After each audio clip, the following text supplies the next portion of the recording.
Hello friends, good evening. तो अभी है शाम का टाइम और अभी हम आ रखे हैं घर से थोड़े आगे घूमने। ये है हमारी पौड़ी की जेल और सामने ही देखिए सोलर प्लेटें डाली हुई है, काफ़ी ज़्यादा है। और आज जो है सामने बहुत धुंध हो रही है, सामने कुछ भी नहीं दिखाई दे रहा है।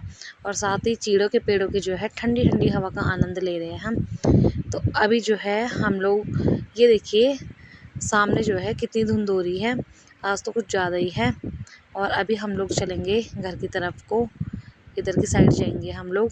तो ये है हमारे घर के बगल में पौड़ी की जेल।